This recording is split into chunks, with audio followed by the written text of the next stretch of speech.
Morning warriors, and welcome to episode 13 of Why Shy Why. Why Shy Why is really about me giving back to the client community that we have by picking on one of the particular topics that have come across in the last week and providing some recommendations for those of you who might be going through a similar issue in your businesses. Today, guys, I want to talk about agile transformation in an organization. For those of you that have a development team or a couple of web developers in your organization, it is one of the key ways to really start driving results. But it's not easy. It does disrupt your organization. It really makes you start thinking about how things work. But that's a good thing because it makes you start to grow. Okay, so today I really want to talk about 3 things that are going to really disrupt your organization as you implement Agile or Scrum into your development team. Okay, so let's go ahead and disrupt your organization, shall we? Right, so Agile, Scrum, I'm using those terms interchangeably because Scrum is such a huge part of the Agile movement at the moment. But basically there are 3 things that you guys have to keep in mind, right? Number 1, it impacts your processes, right? You're going to have, across the board, your processes are going to have to change a little bit to handle a team that is working in Agile mode because they're going to have to incorporate some of that agility, that iterative mindset, okay? The flip side of that is people that are actually executing your operations manual are going to have to now take responsibility for that. Instead of just mindlessly going through it, they're going to have to think about why are they doing it? What's a better way to do it? Is there some way I can make this process a bit more efficient? Which is great because you're engaging your employees. The people that are doing that are the best people to make those decisions or at least bring them to light, okay? Number 2, guys, it makes you think a different way. The whole Agile framework, the fact that we're doing things iteratively, will make you think in a different way. Think in terms of building upon previous layers, right? Not just build, right? And so that's how your organization will start to think as well. If someone comes to a development team and says, I want this end state, we're going to ask, well, what's the first step towards that end state?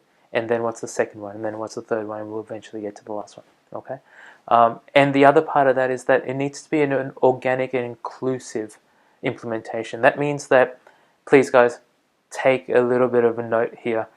If you have an agile implementation that is just across the board executive driven, it's not going to work very well. And the reason for that is that executives are also making those decisions at a higher level, at maybe a strategic or a tactical level. But the person you remember that person that had the operations manual? That is the right person to be talking to when we're talking about making that particular business process as efficient as possible, not the executive, okay? So we need to have the right people in the room, at least the voices to be heard. And then once you have that, you have a product backlog, which is just a list of things that need to get done. Then it's up to the executives to talk about, well, how exactly do we prioritize these things so we get the best benefit out of it and how quickly we can realize those benefits, okay? So there's a place for everybody in there, but it cannot just be an executive-driven thing.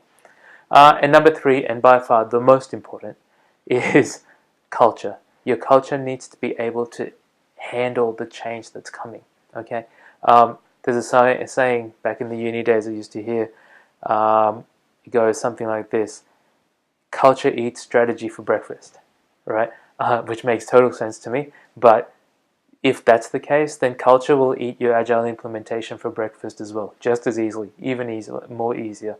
And so you've got to be really careful about that, right? You need to implant this framework into a culture that's allowing it to happen. It needs to be driven from people, right? It's one of those things. It's such a simple framework that it makes people the center of it. And so if you have a bad culture, that's going to really have some really bad effects down the line. You can't have a good Agile or Scrum implementation without things like a culture that allows for innovation, right? A culture that allows for us to uncover previous mistakes. That's a big one. If you're in a culture where previous mistakes get hidden and no one wants to show them, and there's employees that might actually get, I don't know, let's just say they're not in a good position if that thing gets shown to light, that's a bad culture, because what will happen with Scrum especially is it's inspection driven. So we will shine a light on that particular issue, that dirtiness, and people need to be okay with that. People need to realize that we've made a mistake in the past, but the great thing is we're about to fix it because we've uncovered it. It's now a known unknown, right? So let's go ahead and fix it. But if you have a culture where you're hiding all those things, it's going to become a bit of an issue. Alright guys, that's it for me for this episode. If you guys want to talk Agile or Scrum with me, I will talk for days or for 5 minutes, whichever you like. I love the implementation of these ideas and these principles, so please go ahead and give us a call. There's a number after this video.